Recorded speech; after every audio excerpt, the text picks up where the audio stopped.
네, 안녕하세요, 여러분. 신경외과 전문의 정진영입니다. 여러분, 내일이면 이제 10월 마지막 날이고, 이제 11월로 넘어가네요. 날씨가 아침, 저녁으로 많이 쌀쌀해졌죠? 이렇게 날씨가 가을에서 이제 겨울로 넘어가는 요즘 같은 환절기, 저처럼 이제 뇌신경외과에서 그 중에서도 주로 뇌혈관 질환을 전문으로 보는 저희들 입장에서는 오히려 이럴 때가 뇌졸중 환자들이 급증하는 그런 시기입니다. 오히려 가장 추운 한겨울보다도 갑자기 아침, 저녁 일교차가 심해지는 요즘 같은 시절이 뇌졸중이 위험한 시기인데요. 여러분들도 모두 조심하시기 바라고요. 오늘 제가 말씀드릴 건 뇌에 대한 궁금증들이 많이 있으십니다, 여러분들. 제 진료실에 머리가 아프거나 뭐 어지럽거나 뭐 여러 가지 머리에 관한 문제로 제 진료실을 찾아오시는데, 제 진료실에 찾아오셔서 가장 많이 저한테 질문하시고 궁금해하시는 그런 부분들을 제가 오늘은 정리해서 여러분들께 알려드리겠습니다. 우선 제목이 오늘 말씀드릴 제목이 뇌 건강검진 어떤 것부터 받을까? 뭐 CT, MRI, MRA 과연 어떤 것부터 받아야 되는 것이 좋을까? 어떤 검사를 하는 것이 좋을까 하는 문제입니다. 뇌 검사는 뭐 여러 가지가 있습니다. 여러분들이 이제 대표적으로 알고 있는 뇌 CT, MRI, 뭐 MRA도 있고요. 그거 말고도 뭐 뇌혈류 검사라든지 뭐 뇌파 검사, 경동맥 초음파 검사, 뇌혈관 조영술 같은 그런 검사까지 많은 검사들이 있어요. 그럼 이제 여러분들께서 과연 나는 어떤 검사를 좀 받아봐야 좋을지, 나는 이러이러한 증상이 있는데 어떤 검사를 받는 게 좋을지, 어떤 검사를 받는 것이 나한테 가장 적당할지, 이런 것들에 대해서 헷갈리시고 판단하시기 어려울 수도 있습니다. 그래서 아까 말씀드린 것처럼 진료실에서 여러분들이 가장 많이 물어보시고 궁금해하시는 부분들을, 또 이런 어떤 검사가 있는지에 대해서 여러분들과 같이 이야기 나누는 시간을 가져보려고 합니다. 가장 많이 여러분들하고 제 진료실에 오면 가장 많이 물어보시는 질문으로 제가 이제 정리를 해봤는데, 첫 번째는 내가 두통이 있어서 뭐 어느 병원에 가서 뇌혈류 검사를 했는데 거기서는 이상은 없다고 하는데 나는 계속 머리가 아픕니다. 어지럽습니다. 왜 그럴까요? 하고 오시는 분들. 또는 뭐 뇌혈류 검사 또는 뇌파 검사까지 제가 다 했는데 거기서는 특별한 이상은 없다고 하는데 저는 왜 계속 머리가 불편할까요? 이렇게 오시는 분들 굉장히 많습니다. 어쨌든 뇌혈류 검사라는 검사를 하신 분들이죠. 또 그 다음 예로는 또 뒷목이 뻐근하고 뭐 여기 목이 아픈 것 같고 여기가 뻐근한 것 같은데 여기 혈관이 내가 좀 막힌 것 같아. 나는 여기 혈관이 좀 안 좋은 것 같아서 경동맥 초음파라는 게 있다는데 나 그 검사를 좀 받아보고 싶어서 왔습니다. 이렇게 말씀하시는 분들도 많고요. 또 이제 여러 가지 이제 대화를 나누다 보면 제가 작년에 뭐 건강검진에서 뇌 CT를 찍었는데 거기서는 큰 이상은 없었습니다. 그런데 자꾸 머리가 아파서 다시 병원에 왔습니다. 하는 경우들 굉장히 많습니다. 또는 CT가 아니고 건강검진에서 내가 MR을 찍었는데 그게 뭐 MRI인지 MRA인지 저도 뭔지 잘 모르겠습니다. 라고 말씀하시는 분들도 계시고, 또는 CT하고 MRI 자체를 잘 구별하기 어려워하시는 분들도 많으세요. 뭔가 통 속에 들어가서 이렇게 검사를 했는데 그게 CT인지 MRI인지 뭔지는 잘 모르겠습니다. 근데 그냥 검사 결과에서 큰 이상은 없는 거로 알고 있습니다. 라고 얘기하시는 분들이 또 굉장히 많습니다. 그 다음에 또 뭐 어떤 게 있을까요? 머리가 저리고 뭐 혈액순환이 안 되는 것 같은데 찌릿찌릿한데 무슨 검사를 해야 되나? 나 머리 혈액순환이 안 좋은 것 같은데 나는 어디 여기 뒤에 혈관이 막힌 느낌이 자꾸 나는데 나는 무슨 검사를 해야 되나요? 이렇게 물어보시는 분들도 많으시고요. 마지막으로 요즘 들어서 진짜 많은 분들이 궁금해 하시죠. 기억이 깜빡깜빡하고 치매가 걱정이 되는데, 나 이거 이러다 치매 오는 거 아닌가 걱정이 되는데, 무슨 검사를 좀 해야 될까요? 어떤 검사를 해야지 제가 좀 치매인지 아닌지, 나는 분명히 뭐가 있는 것 같아요. 이게 그냥 예사롭지가 않습니다. 그냥 건망증이 아닌 것 같아요. 이렇게 말씀하시는 분들이 젊으신 분들한테도 굉장히 많습니다. 이런 신경외과나 머리 뇌 쪽의 진료를 오셔서 많은 분들께서 저희 진료실에서 저한테 질문하시고 또 제가 그거에 대해서 답변 드리고 상담하는 내용들의 대표적인 부분들 제가 이렇게 추려봤거든요.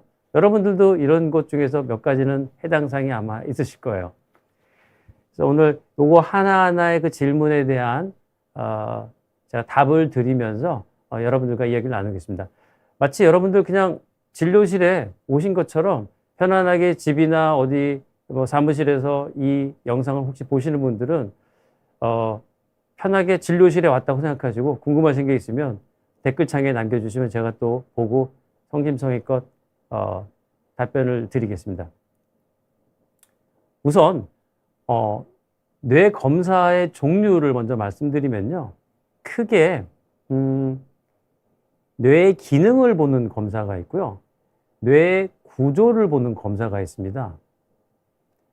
좀 더 뭐 예를 들어서 만약에 비유해서 설명을 하면 우리가 예를 들어서 소화가 안 된다, 얹혔다 이러면 이거는 소화 이 위장의 어떤 기능에 위장이 빨리 잘 위장 운동을 못 한다든지 위에서 위산 분비가 너무 많이 된다든지 어떤 위에 기능적인 문제가 있어서 생기는 증상일 거고요. 제가 내시경 검사를 하잖아요. 그럼 위내시경 검사를 하면 위 속을 우리가 내시경으로 들여다보면서 혹시 우리가 걱정하는 위에 암세포라든지 위궤양이라든지 위에 다른 병이 없는지 어떤 구조적인 문제가 있는지를 보는 검사는 위내시경 검사는 위의 구조를 보는 검사일 거고요. 여러 가지 다른 위의 그 기능들에 대한 것들은 소화 기능 이런 것들과 관련된 문제겠죠. 뇌도 마찬가지입니다. 뇌 기능에 따르는 검사가 있을 거고요. 뇌가 갖고 있는 해부학적인 어떤 구조 자체에 문제가 있는지 두 가지에 대한 큰 검사로 구분할 수 있을 거예요. 뇌 기능에 대한 검사는 조금 전에 말씀드린 것처럼 뇌 혈류 검사가 있고요. 뇌파 검사도 뇌의 기능에 대한 검사입니다. 뇌의 구조를 볼 수 있는 검사는 가장 대표적인 것이 이제 뇌 MRI, 그리고 또 혈관을 보는 MRA, 그리고 CT도 뇌의 구조를 보는 검사입니다. 뇌혈관 조영술 같은 거는 굉장히 정밀하게 뇌혈관의 구조를 보는 그런 검사라고 할 수가 있고요. 직접적인 뇌는 아니지만 경동맥 초음파 검사는 결국은 뇌로 가는 혈관의 시작은 심장에서 출발을 해서 경동맥을 지나서 뇌 쪽으로 간단 말이죠. 그래서 이 경동맥, 뇌의 혈관의 출발점이라고 할 수 있는 경동맥 쪽에 이상이 있는지 혈류도 보고 구조적으로 혈관벽이 얼마나 두꺼웠는지 혈관벽에 어떤 찌꺼기나 플락 같은 거는 끼어 있지 않는지 석회화된 병변은 없는지 이런 것들을 보는 검사가 경동맥 초음파 검사라고 할 수 있어요. 이거는 뇌의 기능과 구조를 동시에 볼 수 있는 검사라고 할 수도 있습니다. 벌써 질문이 오셨습니다. 구안와사가 온 지 20년이 넘었는데 침만 맞고 다른 치료를 못했어요. 뇌와 관련이 있다고 하는데 어떤 검사를 해야 할까요? 라고 물어보셨는데요. 우리가 구안와사라고 말하는 건 우리 안면마비를 한방에서 하는 용어입니다. 구안와사. 대부분 거의 99%의 이 안면마비, 우리가 또 저희 양의학에서는 벨스 마비, 벨스 팔시라고도 하고 안면마비라고도 하는데 이런 안면마비는 보통 우리가 안면신경으로 가는 신경에 사실은 원인 불명의 기능 이상으로 생기는 염증성으로 생기는 마비 증상을 보통은 얘기해요. 그래서 보통은 자연적으로 돌아오기도 하고 뭐 이런 침 치료를 하거나 저희가 쓰는 약물 치료를 하면서 많은 경우 7, 80%에서는 거의 정상에 가깝게 돌아오는데 그중에 한 1, 20%에서는 이 마비가 불완전하게 돌아오거나 잘 돌아오지 않는 경우가 있습니다. 어떤 검사를 해야 될까요? 대부분의 경우는 사실은 특별한 정밀 검사가 필요 없는 경우들이 많기는 하지만 이런 가능성을 우리가 배제를 해야 됩니다. 즉 안면마비가 온 원인이 단순한 안면 신경의 문제가 아니라 혹시 뇌나 뇌 종양, 뭐 뇌경색 같은 뇌 중추신경의 문제로 안면마비가 오지 않았는지에 대한 검사는 필요합니다. 그래서 안면 구안화사, 입이 돌아가는 안면마비가 있으신 분들은 일단은 뇌경색이나 뇌종양 같은 가능성을 배제하는 MRI 검사를 하고 거기서 이상이 없을 때 안면마비에 대한 약물 치료든 침 치료든 물리 치료든 이런 것들을 하는 거를 저희는 신경외과적으로는 권유를 드립니다. 네, 질문이 되셨는지 모르겠고요. 그러면 첫 번째, 제가 아까 전에 진료실에서 여러분들께 많이 물어보시는 것 중에 하나, 뇌혈류 검사나 뇌파 검사에 대해서 말씀을 드릴게요. 우선 뇌혈류 검사라는 건 제가 영어로는 TCD라고 해요. 이건 뭐냐면 경 두 개, 뇌를 싸고 있는 딱딱한 두개골이 있습니다. 우리가 보고 싶어 하는 관심 있는 부분은 뇌 안쪽에 있는 동맥혈관들이거든요. 그거를 보기 위해서 이 초음파 기계를 머리 쪽에 대고 그림처럼 초음파를 저희들이 검사를 하게 되면 이 두개골을 통해서 그 안쪽에서 지나가는 혈관의 이 혈액 순환을 우리가 체크할 수가 있어요. 특히 이 혈류의 속도를 알 수가 있게 되는데요. 혈류는 저기 그림에서 보시는 것처럼 이렇게 슉슉슉 이런 소리를 내면서 혈류가 지나갑니다. 즉 우리가 심장 박동이 쿵쿵 뜰 때마다 동맥 혈류가 슉슉슉 하고 지나가게 되거든요. 그래서 그런 혈류의 패턴들을 우리가 관찰해서 뇌 혈관 상태를 우리가 측정을 하는데요. 만약에 우리가 마치 뭐 잔디밭에 물을 고무 호스에다가 수도관에 연결을 해서 물을 준다고 생각을 해보세요. 근데 우리가 그 수도관에 고무 수도관의 끝부분을 손으로 꾹 누르게 되면, 즉 수도관이 납작하게 좁아지게 되면 물이 굉장히 빠른 속도로 분사되는 걸 우리가 경험적으로 알죠. 즉 어떤 똑같은 혈류가 지나가는 공간에 이 혈류가 지나가는 공간이 좁아지게 되면 혈류는 그 부분을 굉장히 빠른 속도로 지나가게 됩니다. 다시 말해서 양쪽의 혈관의 혈류 속도를 초음파로 측정을 해서 한쪽이 만약에 비정상적으로 속도가 빨라졌다면 아마 그거는 혈관 동맥이 좁아졌을 가능성을 시사하는 그런 간접적인 소견이기 때문에 혈관이 그러면 좁아지지 않았는지를 우리가 의심할 수 있게 됩니다. 사실 저 혈류 초음파 검사는 저희들이 신경외과에서 뇌출혈, 그 중에서도 지주막 하출혈이라는 병 환자들한테 많이 하는 검사예요.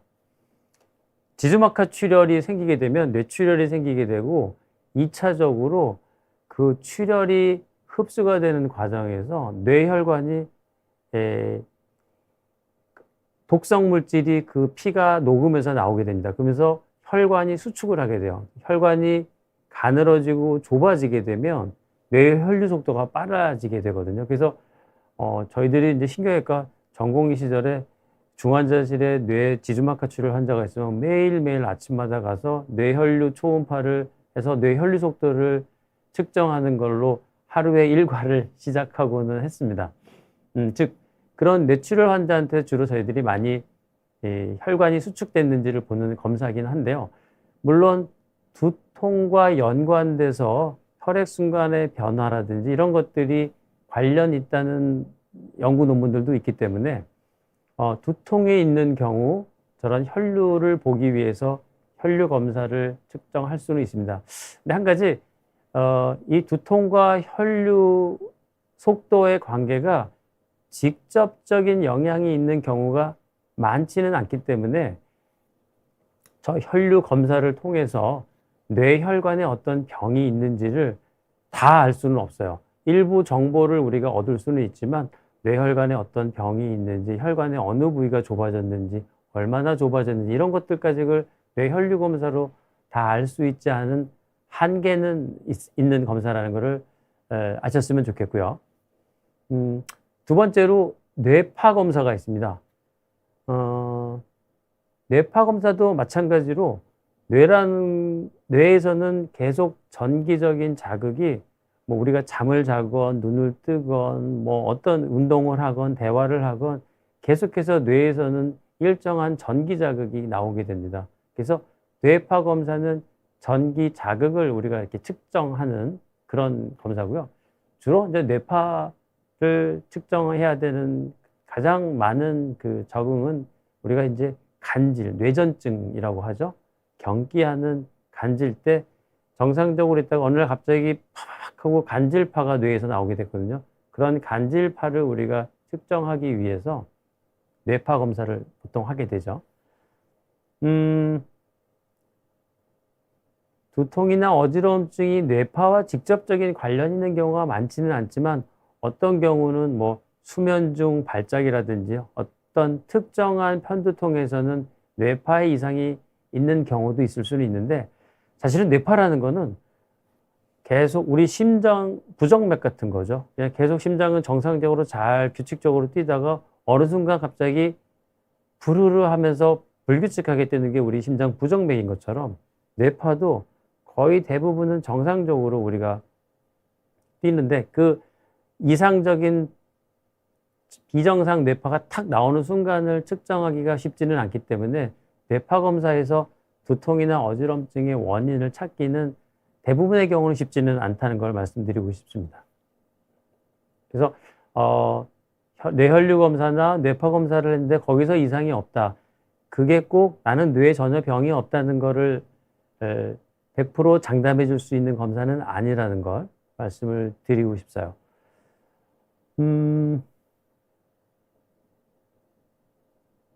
질문을 한번 볼까요? 삐뽀삐 분께서 하십니다. 나이 50세 여자시고요. 뇌 기능이 떨어졌음을 많이 느껴요. 치매 검사는 어떤 검사까지 하면 되는지 궁금하고 두통이 잘 없는데 가끔 종일 아플 때도 있어서 걱정됩니다.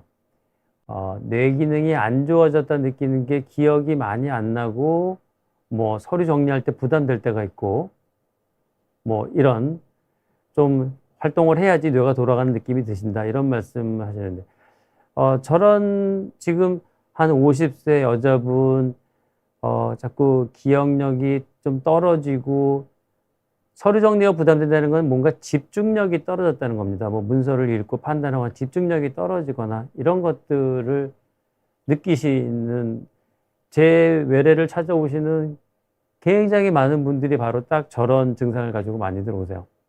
그래서 어떤 검사까지 하면 되는지 궁금하다고 아마 이 방송 끝까지 들으시면 저 뒷부분에 아무튼 그 삐뽀삐 분께서 궁금하신 부분이 나올 테니까요. 전형적인 브레인 포그 증상이신데 뒷부분까지 보시면 아마 제가 좀 더 이따가 답을 드리겠습니다. 그 다음으로 진료실에서 뒷목이 뻐근한데 여기 혈관이 막힌 것 같아서 저 경동맥 초음파 검사를 좀 해보고 싶어요 라고 본인이 아주 검사를 항목을 지정해서 오시는 분들도 드물지 않게 있습니다. 예. 경동맥 초음파란 거는 초음파 우리가 도플러라고 그러죠. 혈류가 흐르는 것들을 측정하는 초음파 기계를 우리 경동맥 목에다가 이렇게 대고 혈류의 흐름을 보고 또 혈관에 어떤 병변이 있는지를 확인하는 비교적 간단하고 환자한테 우리가 그 해가 별로 되지 않는 뭐 방사선이 쪼이는 것도 없고 위험하지도 않은 비교적 간편한 검사면서도 굉장히 많은 혈관의 정보를 얻을 수 있는 굉장히 좋은 검사입니다. 첫 번째로는 경동맥, 즉 아까 말씀드렸던 경동맥이란 건 결국 뇌로 올라가는 혈관의 시작 부위거든요. 심장을 나와서 경동맥을 통해서 뇌로 혈관이 지나가기 때문에 가장 이 뇌로 가는 혈관의 시작 부위에 가장 굵은 이 동맥혈관에 어떤 변화가 있는지, 예, 아무래도 시작 부위부터 점점 혈관들이 나빠지면서 안쪽으로 갈수록 좁아지거나 문제가 생길 가능성이 많기 때문에 제일 굵은 시작 부위의 경동맥을 확인하는 건 굉장히 중요합니다. 특히 우리가 60대, 70대로 넘어갈수록 경동맥의 병변부터 시작, 노화, 혈관의 노화가 경동맥부터 시작된다고 봐도 과언이 아니기 때문에 내 혈관이 얼마나 노화됐는지, 어떤 문제가 있는지를 보려면 간단하게 경동맥 초음파를 통해서 많은 정보를 얻을 수가 있어요. 그래서 혈관 벽이 얼마나 두꺼워졌는지를 우선 봅니다. 저희가 동맥경화증이라고 얘기하잖아요. 동맥경화증이란 건 혈관 벽이 두터워지고 딱딱해지는 걸 얘기합니다. 탄력을 잃게 된다는 걸 얘기하죠. 그래서 초음파를 보면은 오히려 MRI보다도 더 정확하게 혈관의 경동맥의 그 두께를 볼 수가 있고요.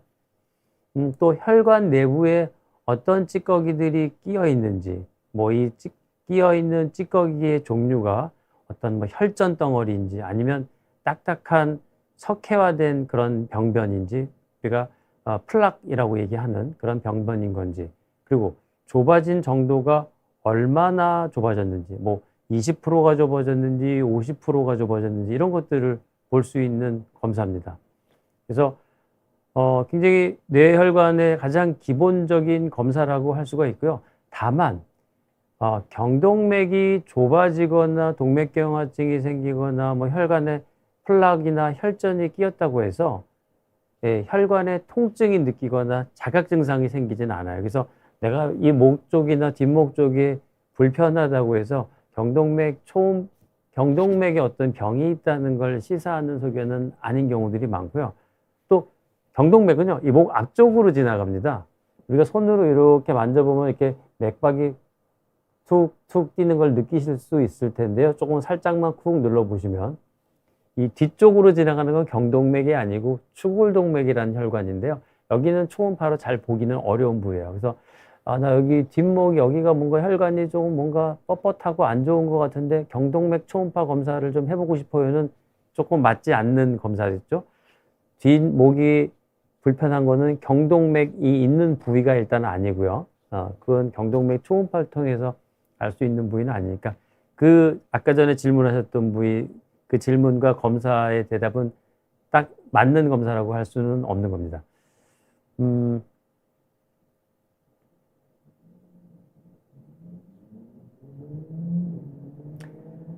다음번 질문으로 제가 가보겠습니다. 작년 건강검진에서 CT를 찍었는데 이상이 없었습니다. 제가 이제 완전 머리가 아파서 오셨다, 어지러워서 오셨다 얘기를 하면, 그러면은 여러 가지 제가 이제 다른 증상들과 뭐 과거력, 가족력 이런 것들을 저희가 이제 질문 응답을 하고, 그럼 혹시 뇌 쪽에 대한 검사를 지금까지 해보신 적이 있습니까? 라고 여쭤보면은, 저 재작년에 뭐 머리 CT 찍었는데 거기서 건강검진 때 찍었는데 이상 없었어요. 이렇게 얘기하시는 분도 있고요. 이러신 분도 있습니다. 저 뭐 2년 전에 돈을 몇백만 원 들여가지고 펫CT를 찍어서 전신을 다 찍었는데요. 거기서 이상이 없었습니다. 그래서 뭐 뇌도 다 검사했는데요. 이렇게 말씀하시는 분도 있습니다. 우선 CT 검사가 어떤 건지 말씀드릴게요. CT 검사는 저희가 이제 전사나 단층 촬영이라고 얘기를 해요. 그래서 우리 방사선으로 뇌를 단층 촬영, 이렇게 슬라이스를 마치 잘게 슬라이스를 치는 것처럼 해서 뇌를 단면들을 이렇게 잘라서 보는 검사라고 할 수가 있는데요. CT는 우리 엑스레이처럼 방사선을 이용한 거기 때문에 저 CT에서 우리가 볼 수 있는 건 이렇게 거무스름하거나 회색으로 보이는 부위하고요, 이게 희게 보이는 부위로 나눌 수가 있습니다. 흰 부위는 석회석, 뼈나, 그러면 대표적인 게 뼈겠죠. 이 그림에서도 보시면 이렇게 딱딱한 두개골 뼈가 하얗게 뇌를 감싸고 있는 거를 볼 수가 있고요. 그 안에 여기 하얗게 보이는 부분은 출혈입니다. 혈종, 피가 있을 경우에 CT상에서는 하얗게 나타나게 돼요. 그래서 CT는 보통 저희가 응급실에서 많이 하는 검사입니다. 환자가 갑자기 머리가 심하게 아프거나 어지럽거나 했을 때 이게 혹시 이 병이 뇌출혈인지 뇌경색인지 뇌에 어떤 문제가 생겼는지를 가장 빠르고 신속하게 정보를 얻을 수 있는 게 뇌 CT입니다.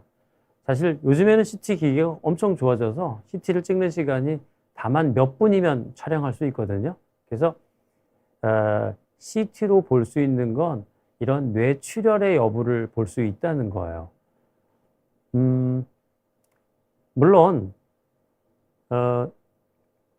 뇌 안에 큰 종양이 있다거나 어떤 비정상적인 어떤 병변이 있으면 CT상에서 확인할 수도 있겠지만 일반적인 뇌경색은 CT에서는 나타나지가 않기 때문에 CT로는 뇌경색을 알 수가 없고요.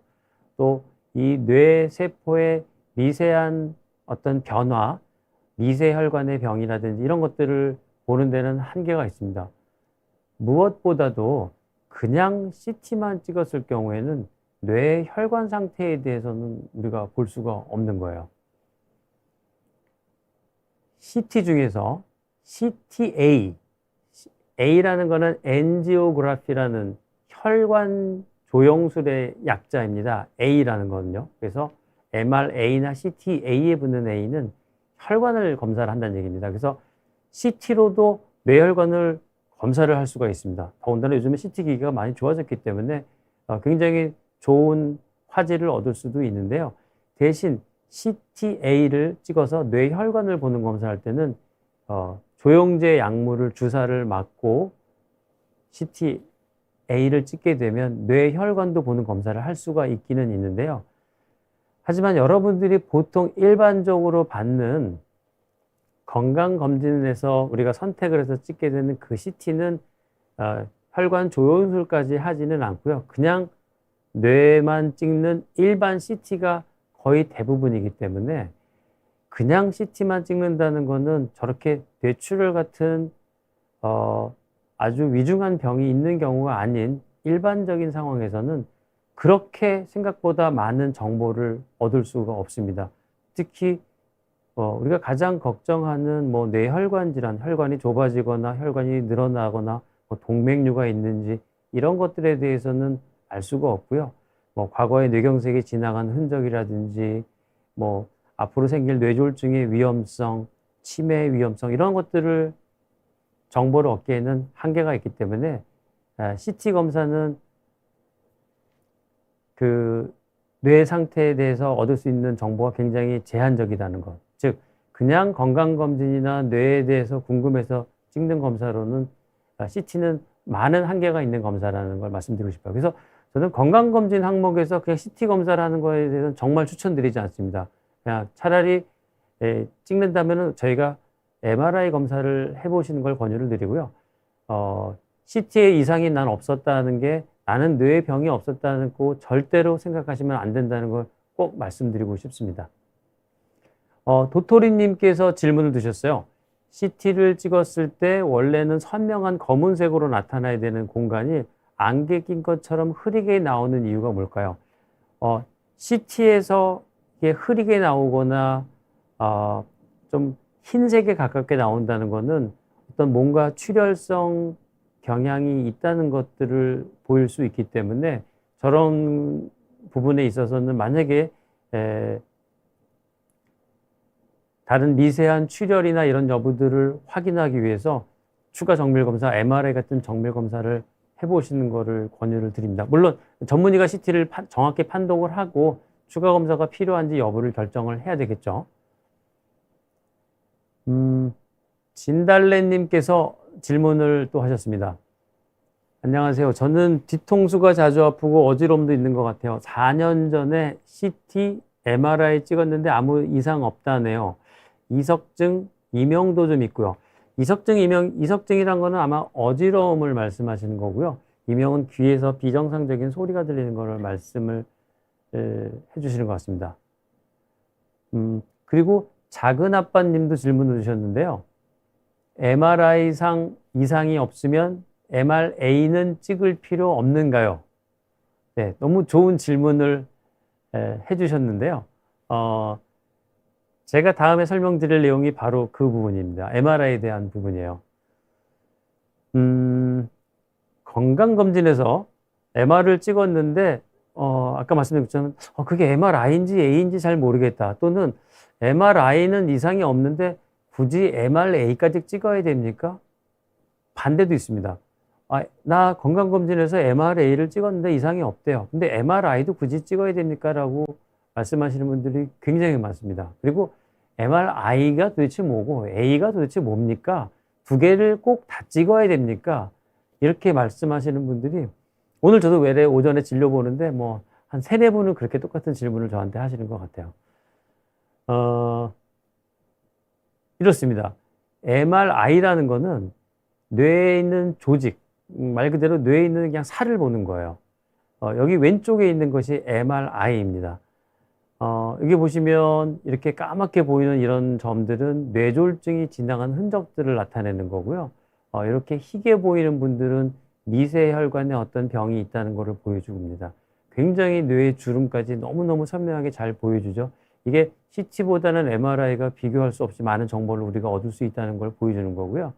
그래서 뇌 종양이나 뇌경색, 뇌출혈이 있는지, 뇌가 얼마나 쪼그라드는 위축이 있는지를 볼 수 있는 게 MRI이고요. 오른쪽에 있는 이 사진이 MRA입니다. 엔지오그래피, 즉 MRI로 보는 뇌혈관의 구조를 보는 거죠.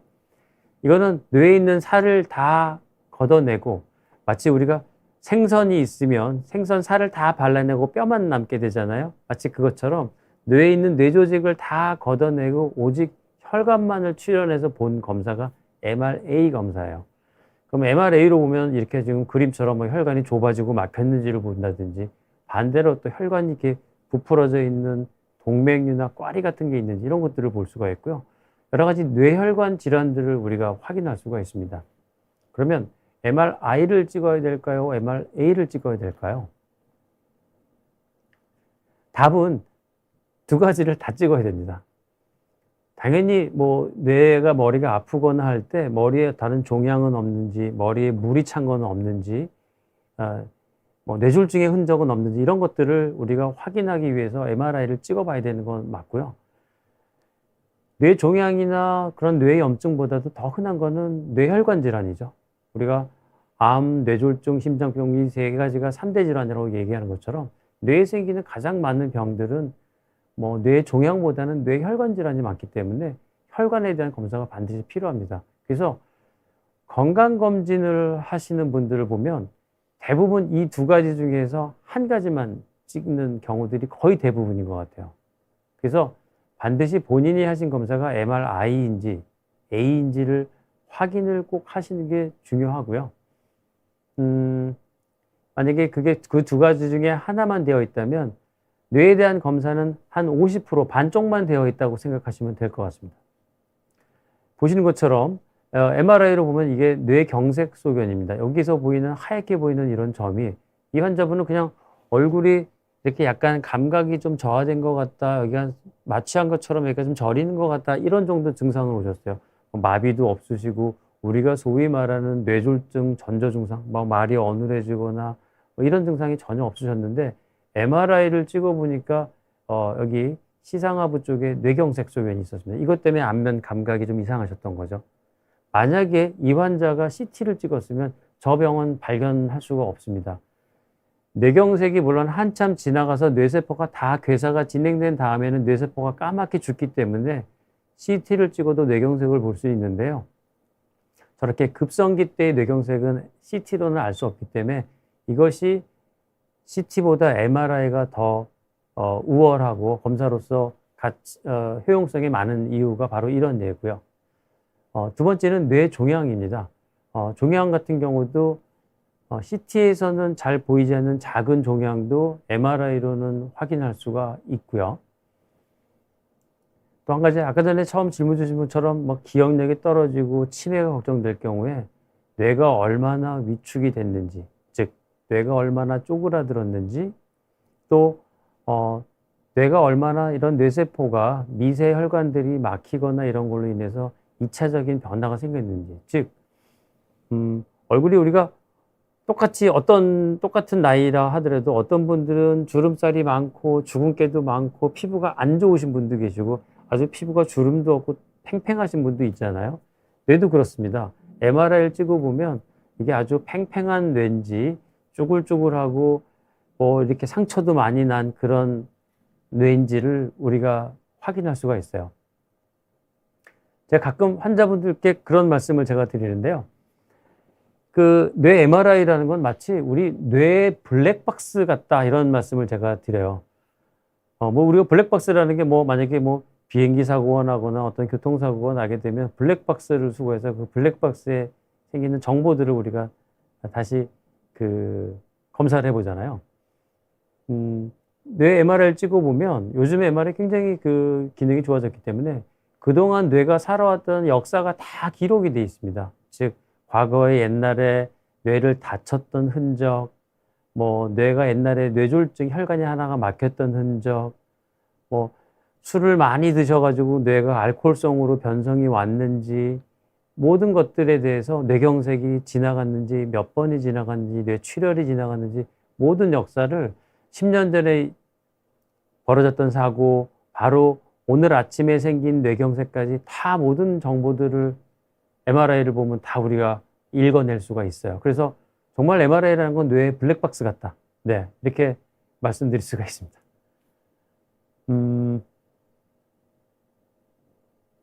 그 다음 농월님께서 질문을 주셨어요. 경동맥 협착증 증세가 있다고 하는데 주의할 점 부탁드립니다.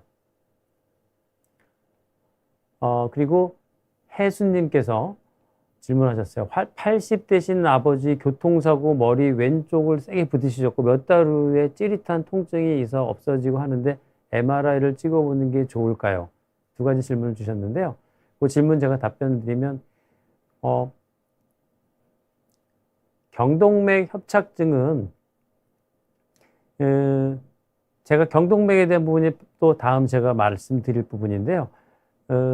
MRI를 찍을 때 경동맥까지 같이 볼 수가 있습니다. 아까 전에 경동맥 초음파 검사가 굉장히 유용한 검사, 쉽게 할 수 있고 많은 정보를 얻을 수 있는 검사라고 할 수 있는데 또 경동맥 초음파로 다 얻을 수 없는 그런 정보를 MRI를 통해서 얻을 수가 있는데요. 여기 제 사진 보시면 사람의 뇌가 이렇게 이루어집니다. 뇌가 이렇게 있고 심장 대동맥에서 이렇게 굵은 동맥이 혈관이 올라가는 이 목 부위를 경동맥이라고 하고요. MRI를 찍으면 경동맥 MRI까지 포함해서 찍게 되면 이렇게 전체 경동맥의 그 혈관 상태를 우리가 볼 수가 있어요. 즉 혈관이 얼마나 좁아졌는지, 혈관벽이 단순하게 좁아졌는지 아니면 혈관벽 전체가 지저분하게 이렇게 울퉁불퉁한 양상인지 모든 것들을 정확히 볼 수가 있습니다. 그래서 가끔 외부에서 MRI를 찍어서 제 진료실에 와서 제가 그 MRI를 검토를 했는데 경동맥은 MRI랑 MRA 다 찍으셨는데 뇌혈관도 다 보는 검사를 하셨는데 경동맥은 빠져 있는 경우들이 있습니다. 근데 경동맥에 있는 병들 가장 많은 것이 경동맥이 좁아져 있는 협착된 병들인데요. 경동맥 협착이 있을 경우는 아무 증상이 없기 때문에 여기를 검사를 안 하시는 경우들이 있는데 의외로 저희가 경동맥을 검사해 보면 굉장히 심한 경동맥 협착, 좁아져 있는 것들을 확인하는 경우들이 종종 있습니다. 뇌에 있는 혈관들은 깨끗하고 좁아진 곳이 전혀 한 군데도 없는데 경동맥은 한두 군데가 매우 심하게 좁아져 있어서 우리가 약물 치료를 할지 스텐트 치료를 할지를 막 고민을 할 정도로 굉장히 심한 증상이 있는데도 불구하고 평소에는 자각 증상이 없기 때문에 모르고 지내시는 분이 많습니다. 그래서 만약에 50세가 넘으셨으면 MRI, MRA 검사를 할 때 반드시 경동맥 검사를 포함하셔서 찍어보시는 것을 저는 꼭 권유를 드립니다. 저같이 뇌혈관 환자들, 뇌혈관 수술하고 뇌혈관 환자들만 보는 입장에서는 경동맥의 병변이 굉장히 흔한 병변인데 너무 뇌에만 집중을 해서 경동맥에 대한 검사가 제대로 안 된 경우들을 많이 보거든요. 그래서 혹시 MRI를 찍어보게 되면 경동맥을 꼭 포함하시는 것, 특히 50대, 60대 중년 이후에는 반드시 경동맥을 MRA를 포함하시는 것을 꼭 권유를 드리고 싶어요. 네. 그리고 아까 교통사고로 뇌를 부딪히셨는데, 그리고 4년 정도 지나셨다고 했는데, 과연 뭐 MRI 검사를 해보는 게 좋을까요? 라고 말씀드리니까, 사실 우리가 머리를 쾅 부딪혀서 뇌상으로 뇌를 다친 경우에는 일단 우선적으로 제가 CT 검사를 더 권유를 드립니다. 왜냐하면 머리를 그렇게 부딪혀서 다쳤을 경우에 가장 걱정하는 게 뇌 안의 혈종, 피가 혹시 고이지 않았을까를 확인하는 거거든요. 근데 뇌의 혈종은 CT만으로도 굉장히 우리가 잘 감별할 수가 있습니다. 그래서 아까 응급실에서 찍는 걸 주로 저희들이 CT를 찍는다고 얘기를 했고요. 그래서 만약에 교통사고나 머리를 세게 부딪힌 이후에 검사를 하신다고 하면 CT를 찍는 거를 권유를 드리고요. 또 80세가 되셨다고 하셨는데 그런 경우는 이렇습니다. 머리를 세게 부딪히고 다친 이후에 CT를 찍었는데 아무 출혈이나 이런 것들이 없었는데 그 이후에 천천히 조금씩 피가 고이는 만성 경막하 혈종이라는 병이 생기는 경우가 있어요.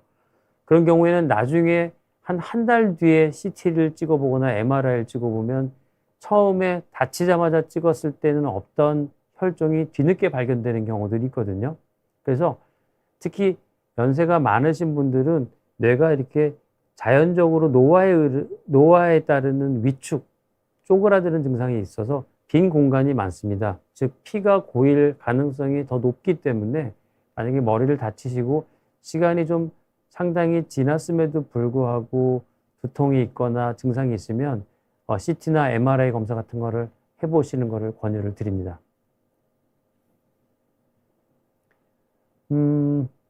그 다음으로 뇌나 특히 뇌혈관으로 할 수 있는 아까 전에 동맥류 있습니다.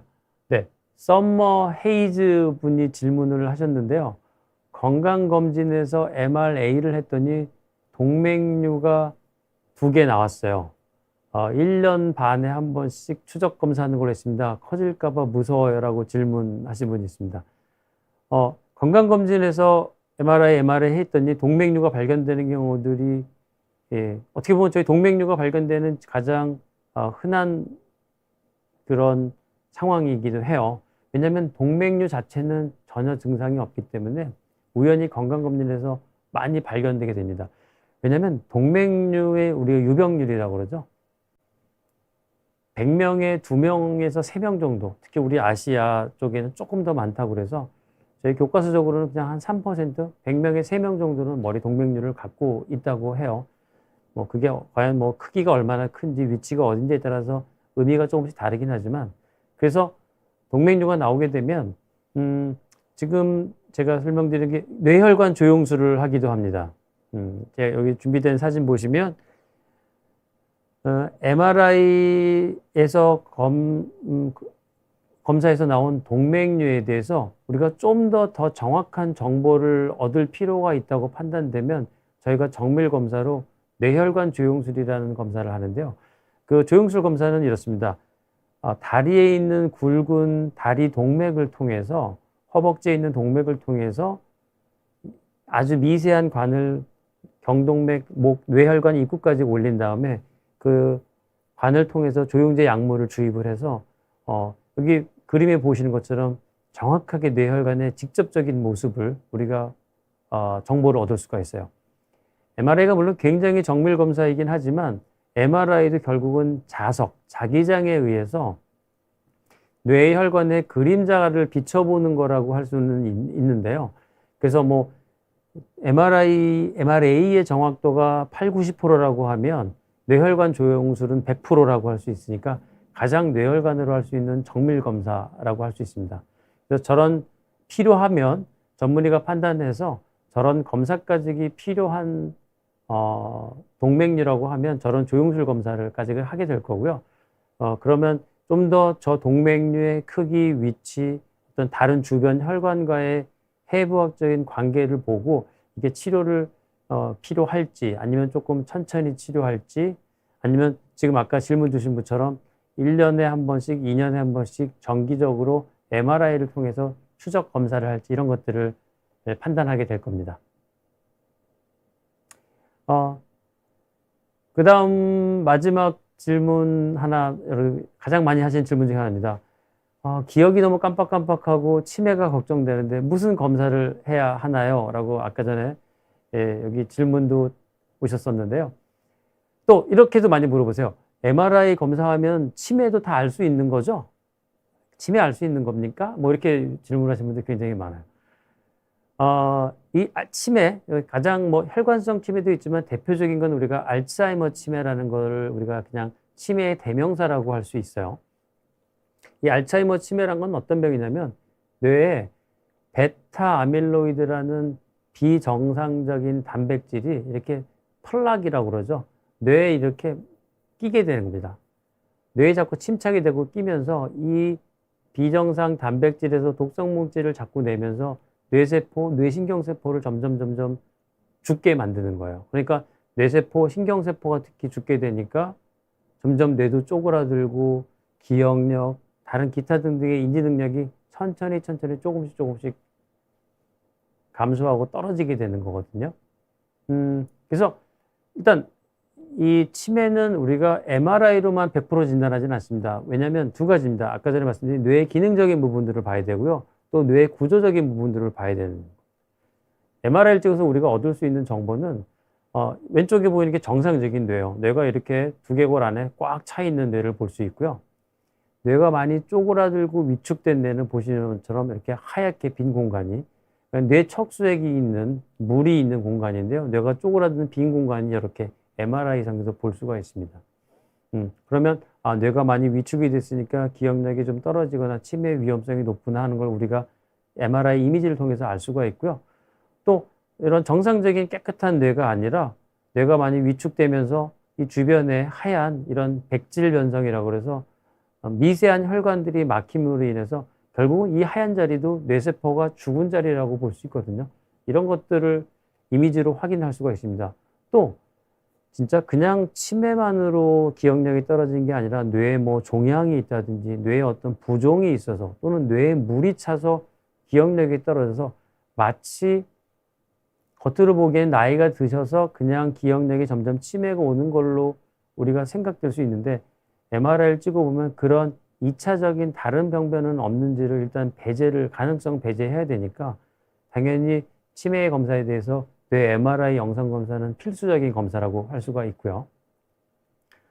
그 다음에 이제 뇌신경 인지기능 검사. 우리가 뭐 기억력에 대한 테스트 검사를 기본적으로 뇌 기능, 얼마나 기억력이 떨어졌는지 이런 것들을 확인할 수가 있습니다.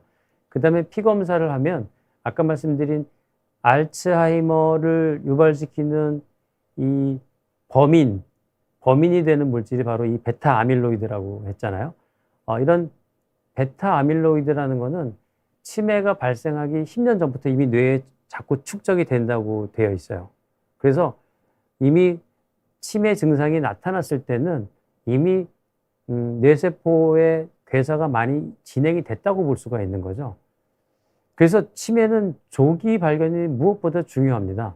그래서 아무 증상이 없는 무증상 단계가 있고요. 자꾸 기억이 깜빡깜빡하고 건망증이 많아지는 단계가 있습니다. 당연히 이거는 우리가 나이가 들면서 자연적인 노화 현상, 그 노화라는 게 꼭 뭐 70대, 80대가 아니라 20대, 30대만 지나도 이미 뇌는 노화가 진행된다고 봐야 되겠죠. 즉 40대, 50대만 돼도 뇌는 노화가 진행되는 거고 점점 기억력이 감퇴되고 건망증은 심해지는 단계가 옵니다. 다만 이 깜빡깜빡거리는 건망증이 단순한 그냥 자연스러운 노화의 그냥 한 증상인지 아니면 알츠하이머 같은 치매의 전조 증상인지를 깜빡거리는 건망증 단계에서는 구별하기가 어렵죠. 이럴 때 저희가 아까 전에 말씀드린 혈액검사, 피검사를 통해서 알츠하이머 치매를 일으키는 베타 아밀로이드 검사 같은 것을 내보내면 만약에 그런 비정상 단백질의 수치가 높다고 그러면 알츠하이머나 치매의 전조 증상일 가능성이 많으니까 그런 비정상적인 베타 아밀로이드를 줄여주거나 감소시킬 수 있는 약물 복용을 조기에 빨리 시작하면 치매로 진행되는 것을 늦추거나 최대한 막을 수가 있게 되는 거죠. 그래서 어쨌든 기억이 건망증이 생기거나 하면 조기에 치료에 개입하는 것이 중요하고 조기 진단하는 것이 가장 중요하기 때문에 치매가 걱정되시거나 너무 해가 다르게 너무 기억이 깜빡깜빡 하신다는 것들은 병원에 오셔서 이런 검사들을 통해서 정확한 뇌 상태를 파악하시는 것이 좋다고 말씀드릴 수가 있습니다. 그래서 정리하면, 오늘 말씀드린 걸 정리하면 뇌 검사는 혈류 검사, 뇌파 검사 이런 것들은 뇌 기능에 대한 검사라고 할 수 있고요. 좀 더 뇌를 자세하게 뇌의 어떤 구조적인 질환이나 병변이나 뇌혈관의 병이 있는지를 보기 위해서는 뇌 MRI나 CT, MRA 같은 거를 권유를 드리고요. 또 CT, 그냥 CT만 찍는 것보다는 MRI나 MRA가 훨씬 더 많은 정보를 얻을 수 있다는 거 여러분들께 말씀드리고 싶습니다. 뭐 MRI가 물론 비용적인 부분이 가장 걸림돌입니다. 보험이 안 되는 경우들이 질병이 있지 않으면 보험이 안 되는 경우들이 있기 때문에 비용적인 부분이 가장 검사를 하고 싶은 저희 의사들에게도 걸림돌이 되는 부분이기는 한데요. 대신 MRI는 한 번 찍으면 그렇게 자주 뭐 해마다 건강검진처럼 해마다 찍는다든지 그럴 필요는 없으시기 때문에 꼭 한 번 정도 어느 정도 중년 이후에 나이가 되시거나 가족력이 있거나 고혈압, 당뇨 같은 기저질환이 있으신 분들은 뇌 검사, MRI 검사하는 것을 추천을 드립니다. 마지막으로 질문 주신 것 중에서 뇌출혈이나 뇌경색 같은 걸 미리 예방할 방법은 없을까요? 네, 오늘 마지막 질문에 대한 답변하고 오늘 마칠까 하는데요. 뇌출혈이나 뇌경색 같은 거의 예방 방법은 첫 번째는 생활 습관입니다. 뭐 우리가 너무나 잘 아는 것들이죠. 뇌혈관이나 이런 데 좋은 음식을 먹고 고혈압, 당뇨 같은 것들을 관리하고 충분한 수면을 취하고 유산소 운동을 규칙적으로 하는 거 가장 좋은 예방 방법이라고 할 수 있죠. 그렇지만 아무리 이렇게 예방을 잘해도 일생에서 한두 번 정도는 정확하게 뇌나 뇌혈관에 대한 예측할 수 있는 검사를 해서 내가 아무리 조심해도 혹시 발생할 수 있는 뇌출혈, 뇌졸중 같은 병이 없는지에 대해서는 한 번 정도는 검사하시는 것을 권유를 드립니다. 네, 오늘 준비한 건 여기까지이고요. 오늘 제가 말씀드린 게 여러분들 그 생활하시고 하는데 많은 도움이 되기를 바라면서 오늘 강의 이것으로 마치겠습니다. 네, 감사합니다.